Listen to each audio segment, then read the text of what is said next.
Semiología de Sorus, angiología. Su examen comprende interrogatorio, inspección somática general, local de las extremidades, palpación, oscilometría, auscultación, ultrasonido, efecto Doppler, angiografía, arteriografía, flebografía, linfografía, tonometría y resistencia capilares, oximetría en la sangre periférica. Al interrogatorio tendremos la afiliación y antecedentes individuales como edad, las angiopatías arteriosclerosas que privan por encima de los 50 años, la arteritis temporal en personas que pasan de los 45 años, la tromboangitis obliterante en la juventud y la enfermedad de Raynaud, vasculitis nodulares de las piernas, eritrocianosis supramaleolar, entre otros, en los primeros decenios de la vida. El sexo, bueno, sin ser una regla absoluta, es evidente la mayor propensión de las mujeres hacia la enfermedad de Raynaud, eritromelalgia, acrocianosis, vasculitis nodulares, perniosis, eritrocianosis supramaleolar, varices, los embarazos lo favorecen, entre otros. Los varones se enferman más de tromboangitis obliterante, arteriopatías esclerosas, periarteritis nudosa, trombosis de esfuerzo, etc. En la raza, los orientales propenden poco a las angiopatías arteriosclerosas, así como los negros bantúes de la ciudad del Cabo, Case y los indígenas de la altiplanicie peruana, Ponce Barreda, lo que se atribuye, pues, entre otros motivos, a su alimentación, sobre en que las grasas y prototipos están reducidos a una mínima expresión y a una vida sin grandes inquietudes. En la ocupación, la trombosis de las piernas es frecuente en aquellas profesiones, en conductores de vehículos mecánicos, administrativos, tenderos, entre otros, que obligan a permanecer sentado a largo tiempo o en posición que dificulta el retorno venoso, con el nombre de trombosis de fin de semana. Conoce los norteamericanos la oclusión aguda de la poplitea que se presenta en personas ancianas después de permanecer largo tiempo arreglando el jardín en la posición que llamamos en cuclillas, la cual traumatiza el vaso ateromatoso y es causa de un trombo mural que motiva al día siguiente los síntomas y signos de la oclusión vascular.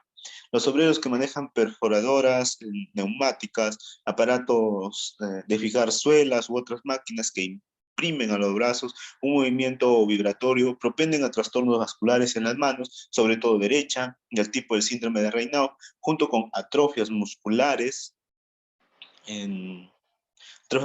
calcificaciones ligamentosas y deformaciones óseas. Asimismo, el trabajo en locales húmedos y fríos, sobre todo en invierno, es motivo de perniosis, acrocianosis, de enfermedad de Raynaud y si se asocia al abuso de tabaco, de arteritis. Los desocupados, ocio, impuesto y jubilados que permanecen mucho tiempo frente al televisor presentan con una frecuencia llamativa, incluso en sujetos jóvenes, trombosis en los miembros inferiores. El tipo de alimentación, los hábitos de vida y una elevada incidencia de angiopatías esclerosas en los grupos humanos que consumen grasas de origen animal y su relativa rareza en los que se abstienen de ellas y recurren a las grasas vegetales. El alcohol daña poco los vasos arteriales y venosos, no así el tabaco, teniendo incluso como factor causal de la tromboangitis obliterante de Burke. En los antecedentes familiares, la incidencia familiar de las varices es admitida con unanimidad. La causa radicaría para algunos en la debilidad congénita del tejido conjuntivo de las venas y para otros en una disfunción endocrina. La enfermedad de Raynaud, así como otras angioneurosis como acracianosis, eritromelalgia, etc., suelen darse con relativa frecuencia en varios miembros de una misma familia. La tromboangitis obliterante no parece hereditaria, a pesar de haberse publicado algunos casos en favor de esta tesis, y son numerosas las displasias venosas de los miembros de origen congénito, angiomas, malformaciones de los troncos venosos, varices, nevos, etc., fístulas arteriovenosas. Jalones históricos relativos a este tema son los trabajos de Trela y Moon, 1869, sobre la hipertrofia unilateral parcial o total del cuerpo, y los de Klickfeld y Trenaunay, de 1900, sobre nevos varicosos osteohipertróficos. En los antecedentes patológicos o enfermedades anteriores, las infecciones, sea focal, sepsis aguda, subaguda, fiebre reumática y tifoidea, etc., cuentan ya sea por la propia acción bacteriana o por intolerancia a los fármacos empleados para combatir así los sueros, vacunas, sulfamidas, etc., puede ser motivo de periartritis nudosa y vasculitis nodulares. Se han citado trombosis venosa en las colitis ulcerosas, hernia diafragmática con esofagitis, síndrome de Behcet y procesos neoplásicos varios. Troussel señala la trombosis de las venas ilíaca y femoral como signo terminal del cáncer de estómago y comprobó en sí mismo la realidad de su observación, el signo de Troussel. El arsénico, el plomo y el cornezuelo del centeno, micelio del hongo clavice, purpurea, ¿no? Parásito de algunos cereales, en especial en los años húmedos, motivan arteriospasmos intensos que, si persisten, conducen a la gangrena seca de la parte distal. En el caso particular del cornezuelo del centeno, las partes afectadas como nariz, lóbulo de las orejas, dedos, toman un tinte azul negruzco y se acompañan de vivos dolores, ¿no? Ignis sacer, fuego sagrado. Y tenemos finalmente las tromboflebitis post-traumáticas y los casos raros de arteritis de la axila, con trombosis preañadida o sin ella, capaz de conducir a la gangrena de la extremidad por el uso de muletas inapropiadas. Comienzo y evolución de la enfermedad actual. Los síntomas más llamativos del padecimiento vascular son el dolor, la impotencia funcional y los trastornos tróficos como úlcera, gangrena, y la intensidad y cualidad del dolor depende del lugar donde radica la lesión, arteria, vena, linfáticos, y de su naturaleza como espasmo, embolia, trombosis, y de la sensibilidad general del individuo. Su intensidad varía desde un simple malestar hasta un dolor angustioso, insoportable, que obliga a la toma de analgésicos potentes, y también presenta distintas cualidades como hormigueo, pequeños alfilerazos, punzantes, quemante, crampiforme, atenazante, etc.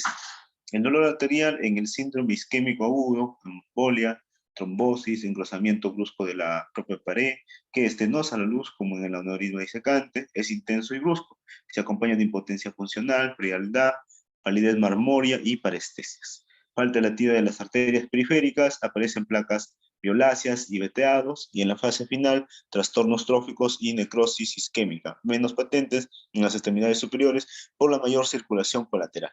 En la obliteración crónica, en el síndrome isquémico crónico, el dolor al principio solo aparece durante la marcha, una claudicación intermitente, y más tarde incluso en reposo, rest spine, sobre todo en posición horizontal, dolor de decúbito y por la noche. Cabe señalar que existe una primera fase silenciosa con fatigabilidad fácil de uno o ambos miembros inferiores con sensación de pesadez y hormigueo en la pantorrilla y tobillo durante la marcha. La claudicación intermitente, síndrome descrito en 1831 por el veterinario Bouyay y más tarde incorporado a la clínica humana por Charcot, consiste pues en una cojera súbita que se produce únicamente durante la marcha y que cesa durante el reposo, incluso permaneciendo el enfermo en pie. Para reaparecer, él reemprende el camino aproximadamente a la misma distancia, se acompaña de fenómenos dolorosos, parestesias y sensación de calambre en la pantorrilla, y en el pie o en el muslo de la pierna afectada. El pie suele tornarse pálido y frío, podemos medir la progresión o remisión terapéutica del mal obliterante por el número de metros o manzana de casas. El sujeto puede andar antes de que el dolor le obligue a detenerse, y así hablamos de claudicación a los 10 pasos, a los 50 metros, etc. El dolor que comienza después de que el individuo lleva andado más de 300 metros raramente tiene origen vascular, y los cuadros de pseudoclaudicación intermitente por la compresión de la cola de caballo fueron descritos por Degenir en 1911 y confirmados ulteriormente en casos de hernia discal, tumores, mielitis, y esta claudicación nerviosa se diferencia de la de origen arterial por ser bilateral. La cojera arterial priva o predomina en un miembro, y por la falta de signos de afectación arterial, la pedia pulsa y el índice oscilométrico es normal. Por la presencia de los de estirpe nerviosa, motores, reflejos sensitivos, y el enfermo pues se detiene por una auténtica paraplejía espástica y transitoria, cede con el reposo o por dolor de distribución ciática radicular, distinto del típico calambre distal de la insuficiencia vascular, sin que la extremidad se torne pálida pues, y se enfríe. Kennedy y Bloomberg en 1968 describieron el síndrome del músculo tibial anterior, frecuentemente en jóvenes después de un ejercicio muscular prolongado, y se debe a isquemia del tibial dentro de su comportamiento aponeurótico no elástico. El dolor es brutal y localizado en la cara anteroexterna de la pierna, aparece edema y equinismo por parálisis de los músculos afectados, se conserva el pulso arterial, pero es llamativa la persistencia del dolor por depender del aumento de volumen del músculo edematoso en su celda rígida, y puede evolucionar hacia una fibrosis o una gangrena. La variante crónica se caracteriza por afectar a las dos piernas y aparecer cada vez después de una carrera o de una marcha prolongada, con una sintomatología parecida pero más discreta. El dolor de decúbito, Respine, traduce un grado muy agudo de isquemia, puesto que el hecho de colocar el miembro horizontal, dificultando la circulación, la convierte en insuficiente, por lo que desencadena fenómenos dolorosos. Son dolores muy agudos del tipo de quemaduras, con la localización distal generalmente en el dorso de los dedos, y el enfermo aprende enseguida que el dolor se alivia dejando colgar la pierna en posición de declive por un lado del lecho. Pese a ello, los enfermos no pueden dormir, pierden el apetito, adelgazan y sufren alteraciones psíquicas, hasta pedir ellos mismos la amputación liberadora. Como precede a la aparición de trastornos tróficos y gangrena, se le llama también dolor trofoprodrómico. Burger habla, refiriéndose a él, de una paradójica claudicación intermitente en inactividad. La arteritis de la temporal, hortum, motiva crisis de cefalea muy intensa, lancinantes y con paroxismos nocturnos que impiden el sueño. Existe franca hiperestesia de la región con la arteria saliente, dura, a veces con nudosidades y sin pulso. Más frecuente en la mujer, que puede afectar a otros territorios vasculares, arterias centrales de la retina, 30-40%, extremidades inferiores, etc. Constituyendo una verdadera panarteritis subaguda. La repercusión intensa del estado general y las recaídas hacen pensar en su naturaleza colagenótica.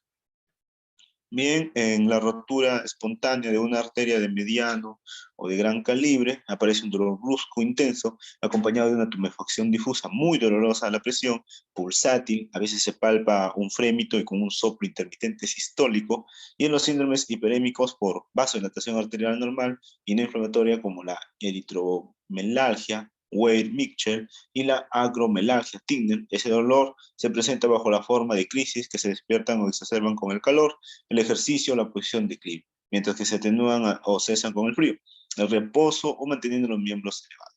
La piel de las manos y dedos es de color rojizo, seca, anhidrótica y con descamación purpurácea. Hay turgencia de venosa y aumento de pulsatividad arterial y del índice oscilométrico. En el dolor venoso, los sujetos con varices esenciales pueden experimentar pesadez de piernas, fatiga, más en la posición de pie, que se alivian con la marcha, hormigueos, calambres nocturnos, y estas molestias se acentúan en verano, al contrario que las de origen arterial por la vasodilatación que provoca el calor. Neuralgias ortostáticas o posturales de las extremidades inferiores que se atenuan o desaparecen con el decúbito, a veces son de difícil diagnóstico por ser los signos de insuficiencia o ectasia venosa poco manifiestos o ausentes. Y según la localización de las flebectáceas, los nervios afectos son el obturador, crural, safenio interno y externo, tibial anterior y ciático, popliteo externo. Los síntomas de claudicación intermitente en ausencia de obstrucción arterial, el paciente pues percibe a nivel de los músculos de la pantorrilla una sensación de calambre y tensión que le obliga a detenerse después de haber andado un cierto trecho, una claudicación intermitente venosa. En los portadores de complejos varicosos extensos aparecen a veces síntomas de hipotensión ortostática con reflejos vasomotores normales, al ponerse sujeto en pie y acumularse la sangre en las venas dilatadas. En las trombosis de esfuerzo más frecuentes en los miembros superiores, el paciente, casi siempre un varón y entre los 20 y 30 años de edad, se da cuenta de que uno de los brazos, suele ser el derecho, se ha vuelto doloroso, tumefacto, cianótico, apreciando en su raíz e incluso en la pared del tórax una red de venas azuladas. En el miembro inferior se inicia por un súbito e intenso dolor en los músculos de la pantorrilla, signo de la pedrada, que se acompaña de ligero edema y consecuencia de equimosis tardía. El dolor se hace más intenso en el momento de subir las escaleras y con la flexión dorsal forzada del pie, hallándose la pierna en extensión, el signo de Homos, y presionando los músculos de la pantorrilla contra el plano óseo, signo de Olo. Cuando una vena varicosa recubierta de piel atrópica se abre al exterior, es causa de hemorragia, la cual puede conducir al estado de anemia aguda si pasa inadvertida, como suele ocurrir en pleno sueño. En la tromboflebitis, el comienzo es brusco y grave, el dolor siempre presente constituye el primer síntoma e inmoviliza el miembro. El edema se desarrolla con rapidez y a veces tan deprisa que el enfermo tiene la impresión de que su miembro va a estallar. La flemasia alba dolens suele aparecer después del parto, siendo menos grave que la flemasia cerulea dolens, la flebitis azul de Grigot, en la cual el bloqueo completo, el retorno venoso y la congestión y edema eh, dentro de los comportamientos aponeróticos del miembro, alcanzan a interrumpir la circulación arterial. Otros autores piensan en un espasmo arteriolar, reflejo sobreañadido. Y el estado general se altera siempre, sobre todo en la segunda forma, con un shock brutal. La afectación arterial es causa de anoxia con desarrollo de gangrena, casi siempre de tipo húmedo en la mitad de los casos. Una tromboflebitis gangrenante.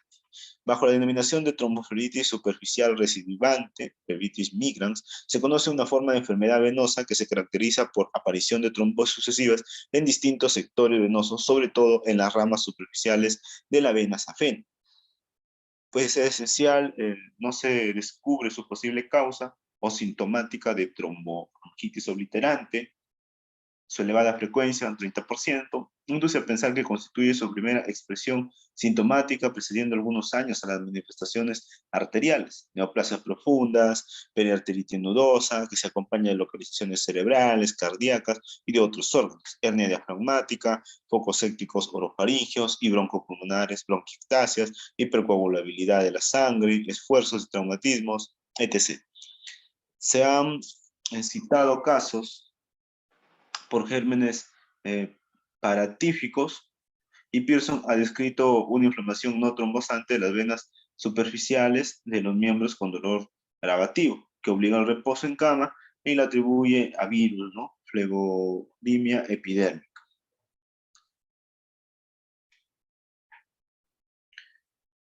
Dolor linfático. En la inflamación de los vasos linfáticos, una linfangitis aguda casi siempre acompañada de los ganglios regionales, adenitis, linfadenitis, y se experimenta un dolor urente, sordo, que se intensifica al palpar los ganglios infartados. Inspección.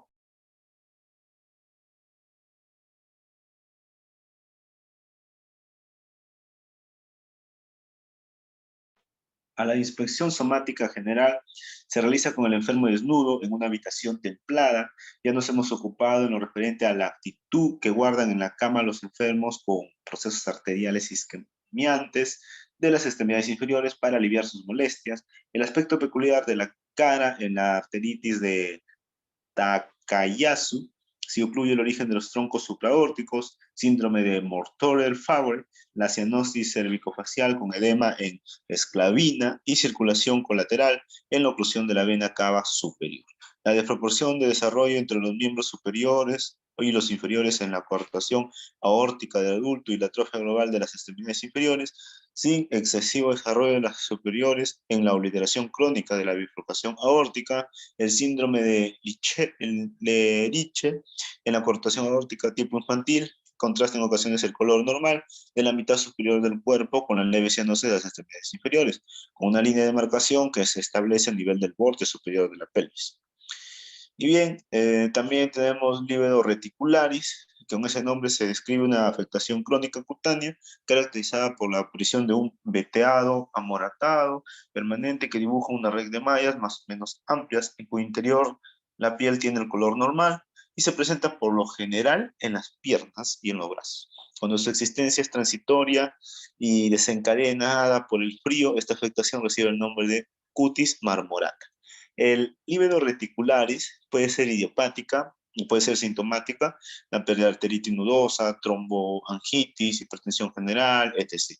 Habitualmente benigna, que puede ocasionar úlceras o gangrena parcelarias, el líbedo reticularis necrosante. En la varice arterial, en el ateroma, la arteria se dilata difusamente, conservando el paralelismo de sus paredes, arteriectasia, pero con aumento de longitud, dólico arterial, por lo que se torna flexosa. Esta dilatación cilindroide flexosa se denomina varice arterial, y esta anomalía se observa con frecuencia en las arterias temporales y humerales. Puede presentar movimientos rectantes sincrónicos con el pulso y más rara vez en la carótida derecha al elevarse el punto de inserción del tronco innominado, permaneciendo fijo el de penetración intracraneal e ilíacas.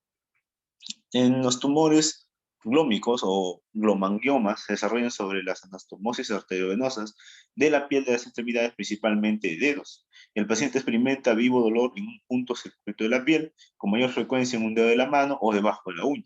El menor contacto o el efecto del frío exacerba el dolor, que se alivia o calma con el calor.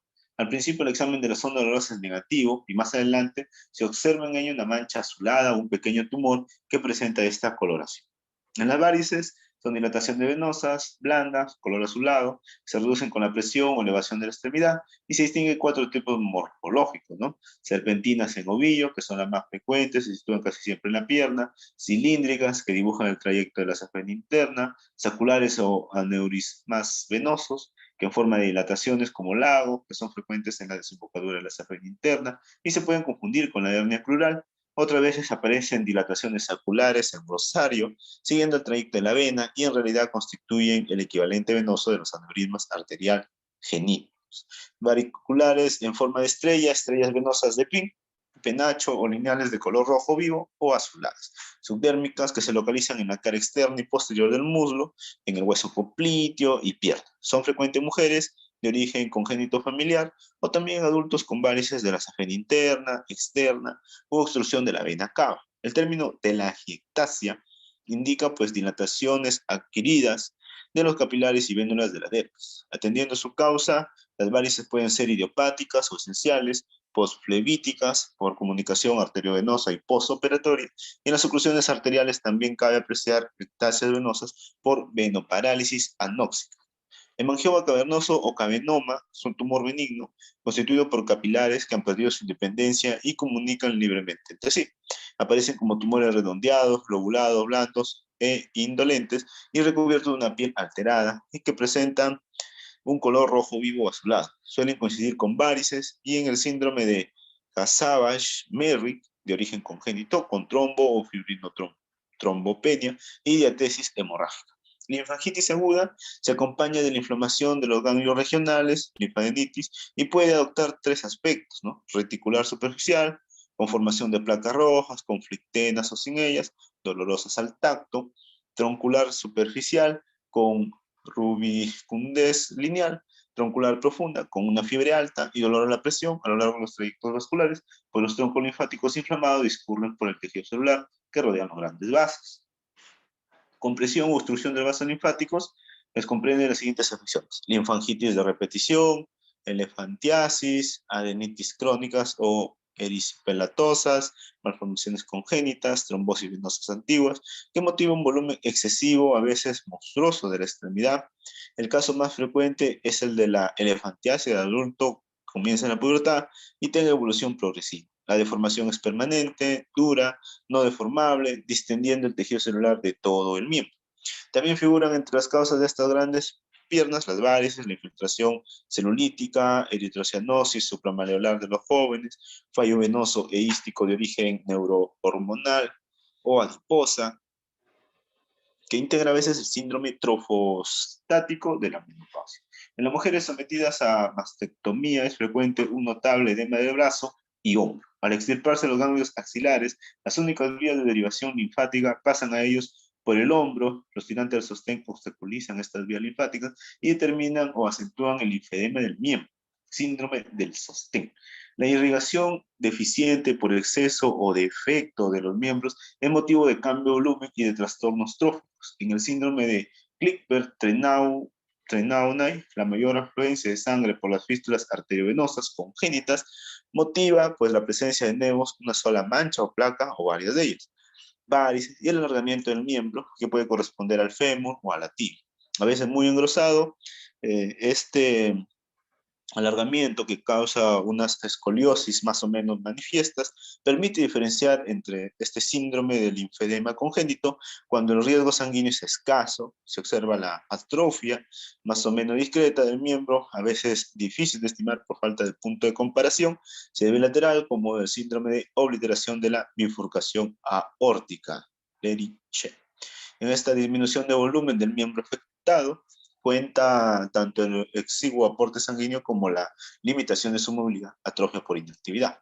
Trastornos tróficos de origen arterial o venoso son de observación frecuente, muy variada presentación en cuanto a las características cromáticas y de lesión y combina con la formación de úlceras o gangrena. Alteraciones unguiales, ¿no? En la tromboangitis obliterante, la isquemia detiene el crecimiento de las uñas, a veces pasan meses sin necesidad de cortarlas. En el dedo gordo, la detención de crecimiento suele acompañarse de una hiperkeratosis del lecho, que aumenta considerablemente su espesor, a la vez que adquiere una pigmentación oscura normal. La ranura ungueal, que puede presentar una serie de fisuras muy dolorosas. En la enfermedad de Raynaud, en fase avanzada, aparecen infecciones periungueales, al mismo tiempo que se afinan las puntas de los dedos. En la endoarteriolitis primaria distal aparecen lesiones en el lecho o alrededor de las uñas o varios dedos menores del pie, con una reacción inflamatoria periulcerosa muy dolorosa. En la atrofia cutánea, en la tromboangitis, la piel está adelgazada y los pliegues borrados, el tejido celular tiende a desaparecer y a esclerosarse, alternan zonas de atrofia blanca con otras pigmentadas en exceso. En la enfermedad de Raynaud, la piel se torna lisa, brillante y pálida y adquiere un aspecto esclerodérmico. En los casos avanzados es imposible plegar la piel, como si ésta se hubiera fijado directamente a los huesos y tendones de la región, que dejan los dedos en semiflexión por falsa anquilosis fibrosa. Especialmente el meñique, respetando el pulgar. Ya hemos citado las alteraciones trópicas de la pared de las varices y de la piel que la recubre, motivo a veces de varicorragias espontáneas o provocadas por el más mínimo traumatismo. Biliación es excesiva en los síndromes hiperémicos y escasa en los estados opuestos. No se ha señalado una evidente relación entre el número, longitud y color de los pelos de los dedos de las manos y el grado de isquemia. Si esta es avanzada, llegan a desaparecer. Los trastornos sudorales, la exageración de la secreción sudoral es frecuente en acrocianosis, fenómeno de Raynaud, también en algunas veces la parte afecta parece recubierta de gotas de rocío, la sequedad excesiva es propia de los estados que conducen al esclerodermia. Isquemia crónica cutánea. Es un microinfarto producido por la trombosis de una pequeña arteriola cutánea. Se presenta como una manchita morada de 5 a 6 milímetros de diámetro, dolorosa, que se sitúa corrientemente en el pulpejo de los dedos, a poca distancia de las uñas, y es peculiar de la tromboangitis. El edema circunscrito al pie o a la mano se observa en ocasiones en las tromboangíticos y suele acompañarse de cianosis o enrojecimiento y se atribuye en parte a la posición de Clive con finalidad antiálgica de la extremidad. Es de origen venoso linfático y se debe a la estasis por dificultad de retorno. En las úlceras son de origen arterial, isquémicas, ¿no? Venoso, estasis asfíctica, linfático o mixtas, por combinación de 2 o 3 elementos del sistema vascular. Se diferencia con relativa facilidad atendiendo a los datos adjuntos, como úlcera varicosa o flebostática, que se localiza de preferencia en el tercio inferior de la pierna en el lado interno, lo más frecuente, o en el externo según sea tributario del sistema safeno interno del externo, respectivamente. Y suelen tener una forma redondeada o ovalada, de eje mayor vertical, pero puede adquirir las más diversas si la úlcera es amplia, llegando en ocasiones a convertirse en granular y rodear toda la pierna. Su fondo suele ser irregular, amelonado, rojo grisáceo, a veces con esfacelos y sus bordes en talud, a bisel, a pico, ¿no? Antes de su aparición, la piel suele pigmentarse en el lugar que se entra la úlcera, la osilometría es normal y la flebografía confirma. Úlcera postflebítica que se presenta en enfermos que han sufrido una trombosis venosa en los miembros inferiores y al año o 2 años del episodio agudo más tarde, pigmentándose previamente la piel que centrará la úlcera. Se localiza de preferencia en la región maleolar interna, pero no es raro que sea bimaleolar, uni o bilateral. En general es dolorosa, puede complicarse con eczema o hallarse infectada. También cabe observar una celulitis indurada, crónica, pero ulcerosa a veces causa de retracciones capsuloligamentosas y ligamentosas que colocan el pie en equinismo irreductible, pie varo, equino, plevítico de Verneuil. Suele acompañarse de varices de distribución irregular y de circulación complementaria abdominal o situadas en los valles del muslo. La flebografía del sistema venoso profundo aclara el diagnóstico al mostrar las lesiones residuales de la trombosis sufrida anteriormente. 3. Úlcera por insuficiencia venosa profunda constitucional que va a presidir durante años o decenios de edema medular vespertino y de molestias tensivas en las piernas, que aumentan el ortostatismo durante el verano y en las mujeres durante la gestación y el premenstruo. Por la noche suelen sentir calambres y punzadas. En general, se presenta en la región maleolar interna, con el tiempo se producen induraciones y esclerodermia pigmentaria periúlcerosa. La radiografía de la femoral superficial, orientada en la duda, el diagnóstico, Úlcera por fístula arteriovenosa. Si la comunicación anormal es congénita, su localización no es constante, aunque por lo común afectan al tercio inferior de la pierna o el pie. Si adquirida a consecuencias de un traumatismo, aparecen en sitios variables, la arteriografía suele ser demostrativa. 5. Úlcera tromboanquítica, que aparece en varones de menos de 40 años, muy dolorosa y se localiza en los dedos y con menor frecuencia en el talón o región supramaleolar. Se comprueban los síntomas y signos de esta dolencia. Úlcera arteriosclerótica o senil, que se observa en individuos mayores de 50 años con un síndrome isquémico crónico en sus piernas y en general aorta densa y dilatada, que por lo común reverte y neutral. Afecta al miembro con irrigación más precaria, suele ir precedida de una mancha de color pardo y se localiza de preferencia en el talón, en el borde externo del pie o en la región malignar. Úlceras isquémicas de los diabéticos semejan a las anteriores, aparecen a edades tempranas, en sujetos con síndrome isquémico crónico y diabetes se localizan con preferencia en los dedos o en el talón.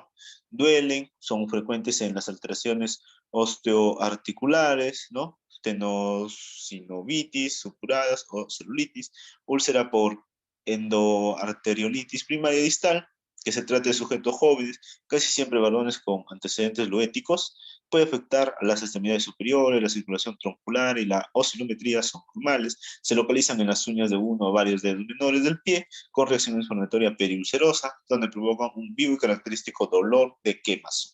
Úlcera hipertensiva, Martorell, es más frecuente en mujeres ancianas con hipertensión arterial, diastólica e hiperoscilometría e hiperpulsatividad en los mismos. Se localiza de preferencia en la cara anteroexterna de la pierna, en la unión del tercio inferior con los dos tercios superiores y suele ser bilateral, o cuando menos se observa una mancha pigmentada, purpúrica, rojiza o cianótica en la extremidad opuesta a la de la úlcera en situación simétrica, que provoca dolor nocturno o en posición horizontal.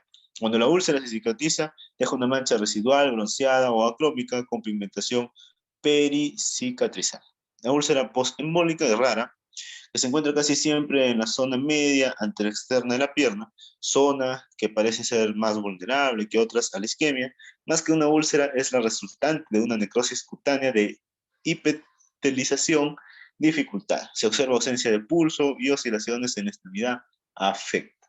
La úlcera por perniosis es mucho más frecuente en mujeres jóvenes y coexiste con eritema pernio, sabañones o acracianosis en la mano, que se localiza en la parte inferior de ambas piernas, preferente en su cara posterior y no laterales, como suele ocurrir con las úlceras varicosas o postflevíticas, centrando varias manchas induradas, cianóticas o eritrocianóticas que la preceden. Salvo dolorosa, desaparece en verano.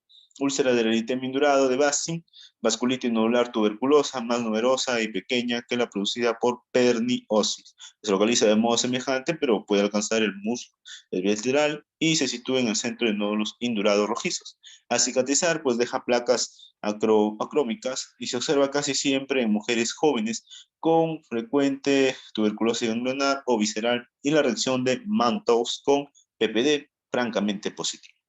Úlceras de la vasculitis nodulares entran nódulos rojizos indurados y dolorosos y en general sobre piernas edematosas. Se señalan en mujeres jóvenes, los nódulos aparecen en la primavera y curan en verano, ulcerándose rara vez. Úlceras por declive y desuso se observan en pacientes reumáticos, cardíacos, etc., cuya dolencia les obliga a estar sentada largas horas, sus piernas quietas y en declive, que provocan edemas por estasis venosa y linfática. Con el tiempo, la región supramalleolar llega a ulcerarse.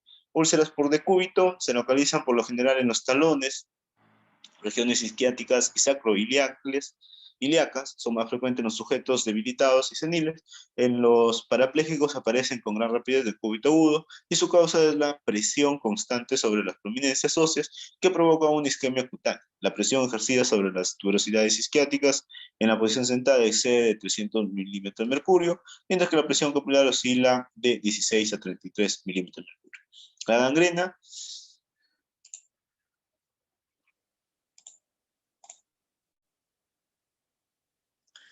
es la necrosis de los tejidos que se hay en contacto con el aire. La distinción entre gangrena seca y húmeda radica en que la húmeda existe infección sobreañadida que reblandece los tejidos, mientras que la gangrena seca deja el miembro apergaminado, momificado, de color negruzco y que suena a la percusión. La gangrena se observa en la oclusión arterial aguda por embolio o trombosis, con una extensión relacionada con el calibre del vaso ocluido y el estado de la circulación colateral. Puede alcanzarse del pie, el antepié e incluso toda la extremidad. La trombongitis obliterante, la gangrena juvenil, arteriosclerosis, gangrena senil, con afección de un sector más o menos extenso del miembro, y enfermedad de Raynaud, que motiva una pérdida de sustancia mínima, parcelar, simétrica y poco dolorosa en las manos. Es excepcional en las arteritis de la arteria axilar y lívido reticularis necrosante.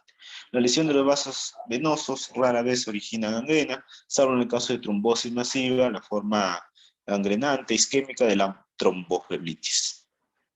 A la palpación, bueno, este método exploratorio sirve para apreciar la textura de la piel, fisura, dureza, esclerodermia, infiltración, edema, nódulos, las vasculitis nodulares, etc. Temperatura cutánea se estima de una manera aproximativa pasando el a lo largo de la extremidad en sentido distal y con exactitud por medio de aparatos se anotan en forma de esquema las cifras obtenidas de modo semejante como se hace con la pulsatilidad y la oscilometría.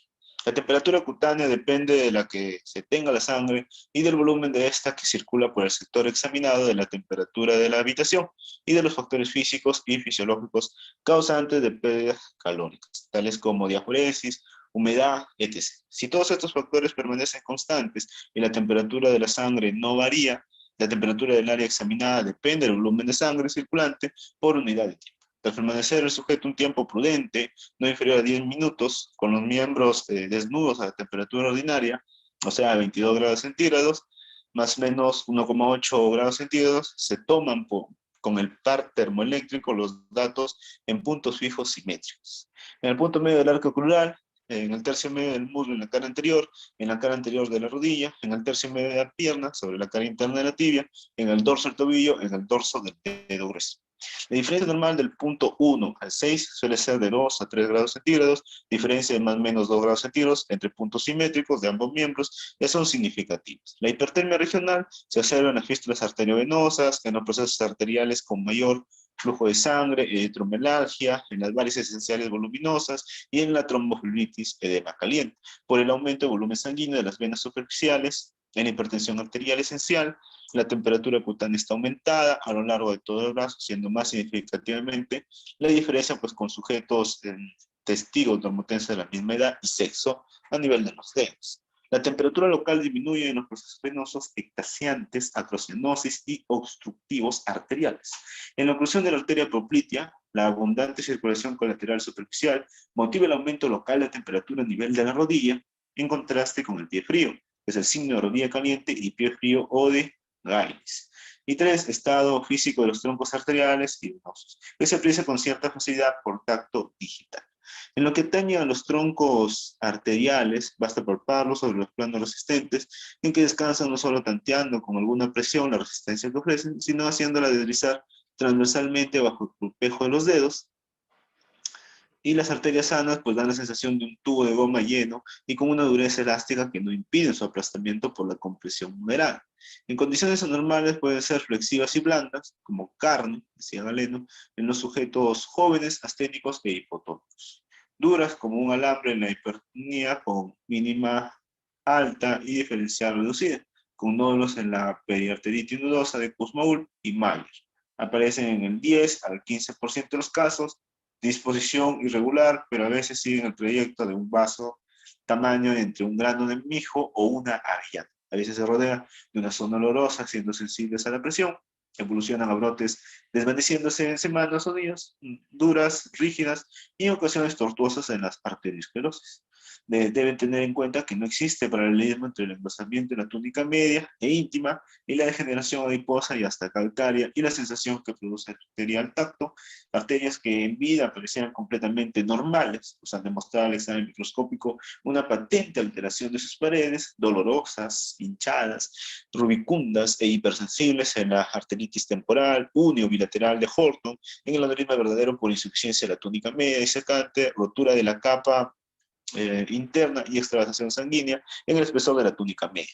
falso o hematoma pulsátil, colección de sangre líquida contenida en una cavidad accidental originaria por una perforación arterial comunicante con la luz, y fístula arteriovenosa, que se observa un abultamiento circunscrito con latidos sincrónicos, con el pulso y con expansión, y en el último caso con un soplo y tril continuos, pero con refuerzo sistólico. La percepción de un engrosamiento arterial circunscrito doloroso a la presión, con ausencia de pulsaciones, por debajo, muy acentuadas por encima, nos conduce al diagnóstico de embolia arterial. Asimismo, la disminución paulatina de las pulsaciones desde la raíz del miembro hasta los dedos, sin franca interrupción, es propia de un arteriespasmo. La vena normal tiene una consistencia blanda, resistente, comparable a la de un tubo de goma de paredes delgadas, lleno de agua a una cierta tensión. Si esta es elevada, plétora venosa, extensa y dura, y su consistencia puede ser uniforme o irregular, con zonas consistentes por procesos periflevíticos, alternando con otras flexiones diatróficas como frágiles hojas membranosas prontas a la ruptura. Las varices saculares constituyen tumores redondeados, lisos y reducibles, y dan al tacto pues la sensación de una bolsa llena de gusanos. En ocasiones, sobre todo levantando el miembro, y se percibe una depresión longitudinal de bordes netos que corresponde al cauce de las venas. Y estos canales venosos se deben a induración esclerosa perivenosa. 4. Pulsatilidad arterial que orienta sobre la circulación troncular. Su investigación tiene interés excepcional, requiere experiencia y una técnica correcta. El grado de pulsación se estima de 0 a 4 cruces. 0 significa un latido ausente, 4 cruces pulsación normal, y cuando el pulso no se determina con facilidad puede ser confundido con las pulsaciones propias que percibe el explorador de manera difusa en la extremidad de sus dedos. Esta eventualidad se da cuando el práctico es un hipertenso o un pletórico. En caso de duda, es recomendable que el propio explorador se palpe su pulso radial con la mano izquierda y vea si coincide con la frecuencia de ambos pulsos.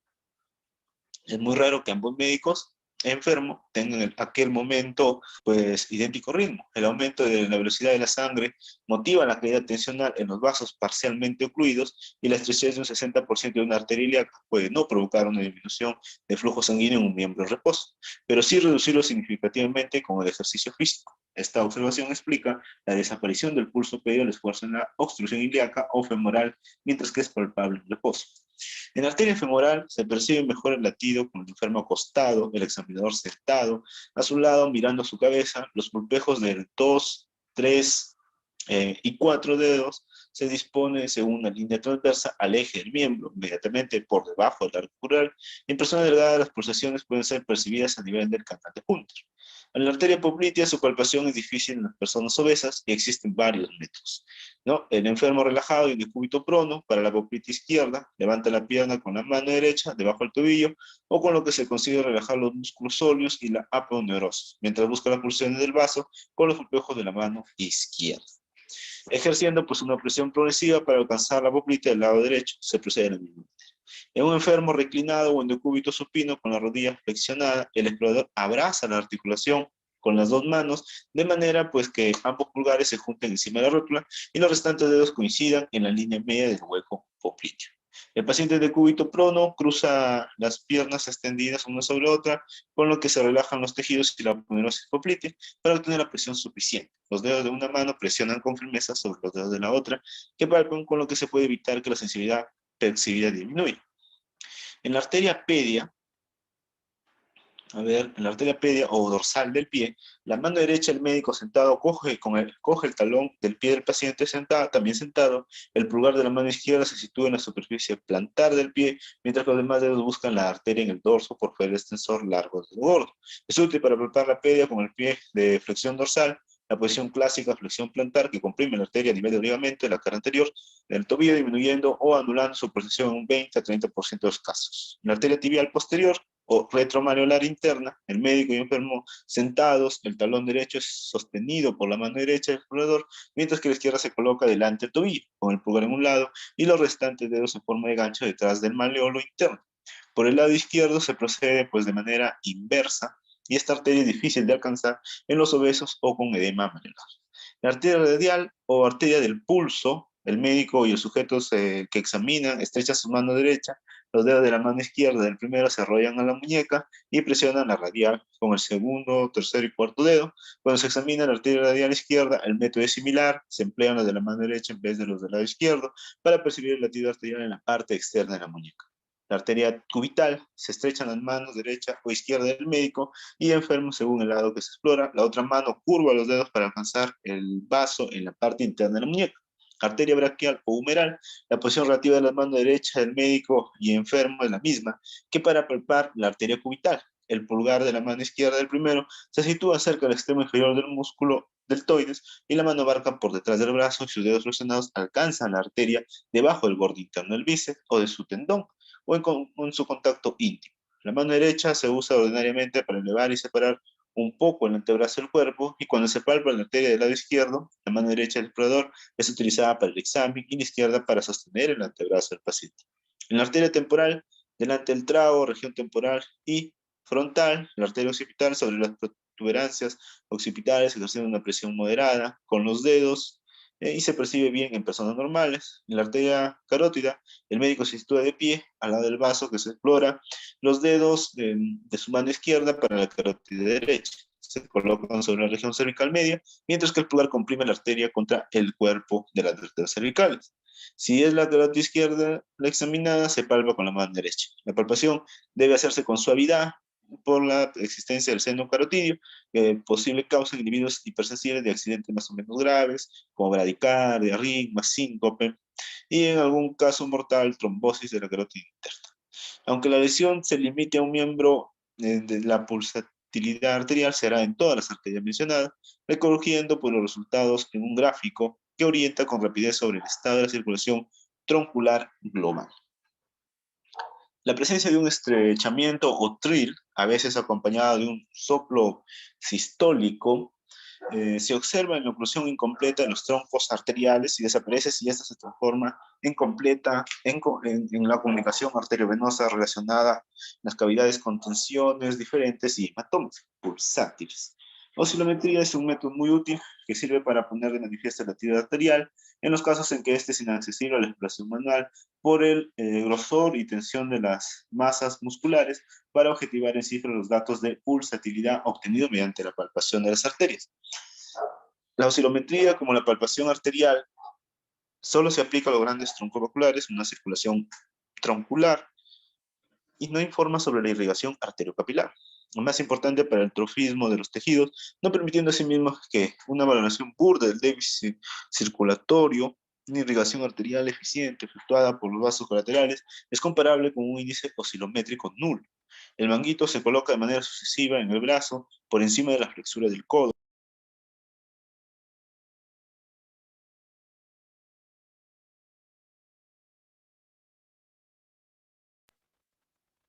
El muslo por debajo del arco crural, en la base del triángulo de Scarpa, parte baja del muslo, por encima de la rodilla, parte media de la pierna y encima de los malleolos.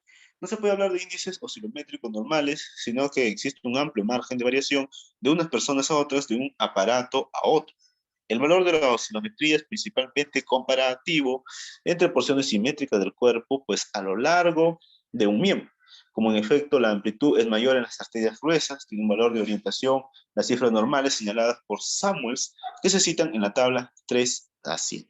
Entonces, mayor valor que las cifras absolutas tiene la comparación del índice oscilométrico del lado enfermo con el del lado sano. Las diferencias de más de 70 milímetros de mercurio deben considerarse patológicas. Lo mismo cabe decir cuando existe oscilométrico en la pantorrilla, el más importante en el examen del enfermo, y desciende pues hasta valores inferiores a los 15 milímetros de mercurio. El índice oscilométrico en el tercio inferior de la pierna es igual que en los sujetos sanos, y en decúbito horizontal a la mitad por lo menos del encontrado a nivel del brazo. Pero es tener en cuenta que el edema acentuado del miembro inferior puede hacer disminuir la amplitud del índice oscilométrico en ausencia de todo trastorno arterial. Cuando existe un obstáculo mecánico, embolia, trombosis, el índice oscilométrico por encima es normal o incluso aumentado, y por debajo es nulo. Si el obstáculo es funcional, arterioespasmo, su disminución es gradual a partir de la raíz del miembro en sentido descendente. En las obliteraciones crónicas, pues en las arteriosclerosis, tromboangitis, un índice oscilométrico de 0, es perfectamente compatible con una buena irrigación del miembro siempre que exista una buena circulación colateral. Debemos tener siempre presente que el índice oscilométrico no nos da el estado de la circulación colateral, sino el de la circulación troncular. A la auscultación de las arterias para recoger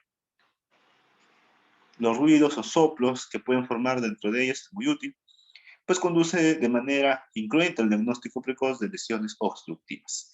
Nos valemos del fonendoscopio, el cual se aplica ejerciendo una presión moderada a nivel de los puntos más aptos para cada arteria. La presión excesiva puede dar lugar a la producción mecánica de una estenosis, motivo de un soplo iatrógeno. Los ruidos pueden recogerse gráficamente fonoangiografía. Al ocultar una arteria normal, percibimos un tono sistólico originado por la vibración que produce la entrada de sangre en el vaso y otro diastólico más débil, ¿no? Que es el tono valvular aórtico propagado.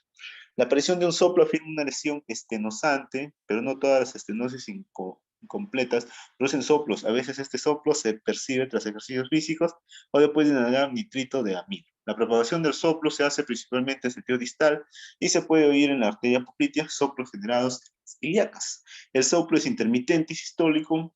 En las estenosis arteriales incompletas, rara vez es bastante intenso para motivar tril y desaparece en la oclusión total, es continuo con refuerzo sistólico y tril en las fístulas arterinosas y continuo con tril en las comunicaciones veno-venosas. Las arterias más aptas para ser auscultadas son la carótida interna, vertebral, subclavia, humeral por encima del codo, ilíacas y femoral a nivel inguinal y del conducto de junta. Poplitea en la fosa homónima, tibial anterior en la cara externa del tercio medio de la pierna, tibial posterior detrás del malleolo interno y P. La auscultación de la arteria carótida interna es muy útil para prevenir accidentes cerebrales de origen vertebral. La campana del fonendoscopio se aplica sobre el borde anterior del músculo esternocleidomastoideo a la altura de la bifurcación de la carótida con la cabeza extendida y rotada a la derecha o izquierda. En caso de estenosis, en un 75% de los casos, a nivel de la bifurcación, se percibe un soplo sistólico rudo, rara vez acompañado de frémito palpatorio y que se propaga hacia arriba en dirección al ángulo de la mandíbula. Si la oclusión es total, no se percibe ruido alguno, por encima de ella incluso se detiene a su nivel los soplos sistólicos ascendentes originados en el foco aórtico. En la oclusión incompleta en la subclavia, el soplo sistólico se percibe en la región supraclavicular y suele aumentar durante la inspiración profunda por compresión de este vaso arterial entre la clavícula y la costilla. En la suboclusión se aprecia una anomalía tensional conocida como signo de las ondas silenciosas supramínima, que consiste en que al intentar medir la mínima por auscultación, la desaparición de los ruidos arteriales, en lugar de corresponder a esta, como sería lo normal, ocurren muchos centímetros de mercurio por encima, fenómeno que también ha sido señalado por Yankee Gisman en la estenosis aórtica. Este signo es fácil descubrirlo si se emplea un brazal unido a un oscilómetro y se auscultan los ruidos arteriales.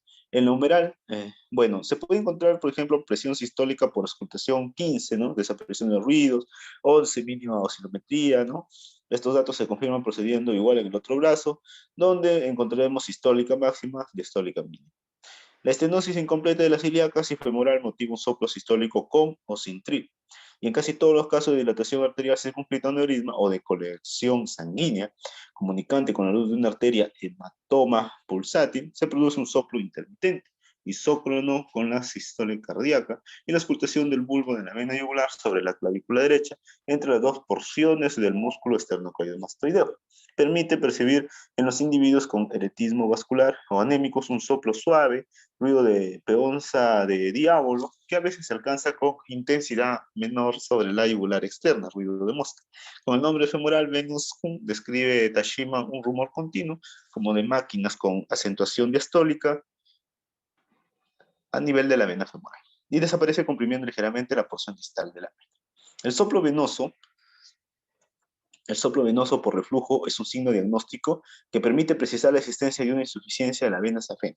En enfermos con varices de las extremidades inferiores, para realizar esta exploración es necesario colocar primero al enfermo en un cúbito supino, con la extremidad inferior que se ha de explorar en posición elevada. Cuando se vacían las venas varicosas, se coloca de nuevo el enfermo en posición ortostática, manteniendo siempre la oclusión de la vena safena. Aplicando el fonendoscopio en el punto comprimido y relajando la compresión, cabe escoltar un soplo provocado por el brusco paso de sangre de la parte superior al inferior de dicha vena.